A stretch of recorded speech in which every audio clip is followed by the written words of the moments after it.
আজকে তার জামিন আংশিক শুনানি হয় এবং আগামী 22 তারিখে বিজ্ঞ বিচারক তদন্তকারী কর্মকর্তাকে তার বিষয়ে আরও কাগজপত্র সহ আরও তথ্য প্রমাণ সহ তাকে জামিন শুনানির বিষয়টা করার জন্য প্রতিবেদন দেওয়ার জন্য আগামী 22 তারিখ পাস নির্ধারণ করা হয় এবং আজকে তাকে সিডব্লিউ মূলে জেল হাজতে পাঠানো করা হয়।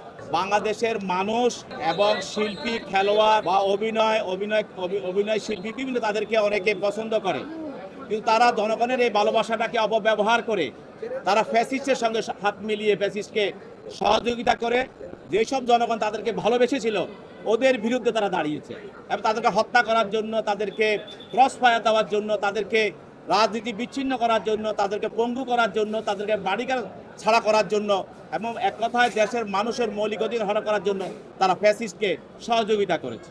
আপনারা জানেন যে আজকে বিজ্ঞ সিএমএম আদালতে রূপালী পর্দার একজন নায়িকা নুসরাত ফারিয়া তাকে একটি হত্যা প্রচেষ্টা মামলায়, বাটা থানার একটি হত্যা প্রচেষ্টা মামলায় তাকে সে এজাহার নামী আসামি, তাকে তদন্তকারী কর্মকর্তা আজকে আদালতে উপস্থাপন করে।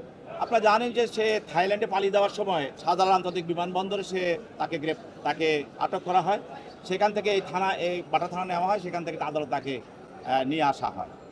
তার বিরুদ্ধে অভিযোগ হলো যে সে ফ্যাসিস্টের একজন অন্যতম সহযোগী।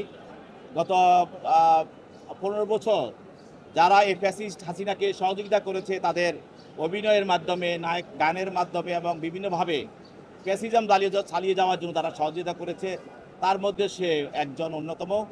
এবং এও জানেন যে বৈষম্যবিরোধী ছাত্র আন্দোলনের সময় যেসব নায়ক নায়িকা বিভিন্ন ধরনের পেশার সঙ্গে জড়িত, যারা এটার সঙ্গে যারা ছিল, তারা যারা হাসিনার পক্ষে কাজ করেছে তাদের মধ্যেও ছিল, তাদের সঙ্গেও তার সম্পর্ক এবং সে ছিল এই ফারিয়া।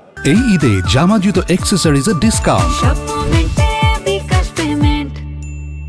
কেউ তার বক্তব্য দ্বারা সহায়তা করেছে, কেউ তার গান দ্বারা সহায়তা করেছে, কেউ তার অভিনয় দ্বারা সহযোগিতা করেছে, কেউ তার ফুটবল খেলা দিয়ে সহযোগিতা করেছে, কেউ তার ক্রিকেট খেলা দিয়েও সহযোগিতা করেছে।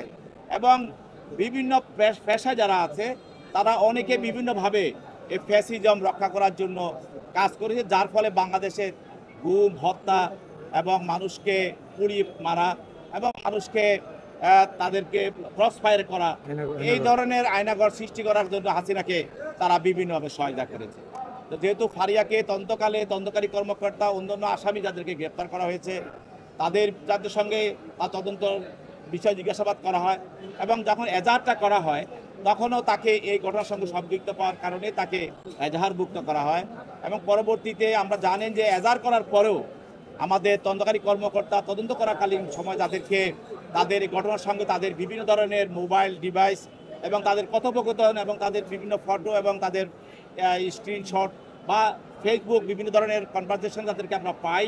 এই ফ্যাসিস্ট হাসিনার সঙ্গে যারা জড়িত ছিল, বৈষম্যবিরোধী ছাত্র আন্দোলনের হত্যার সঙ্গে যারা কাজ করেছে এবং হাসিনাকে যারা সহযোগিতা করেছে, বৈষম্যবিরোধী আন্দোলনের বিরুদ্ধে যারা কাজ করেছে, তাদের মধ্যে তাকে সম্পৃক্ত পাওয়া যায়, যার কারণে তাকে আমরা গ্রেফতার করি।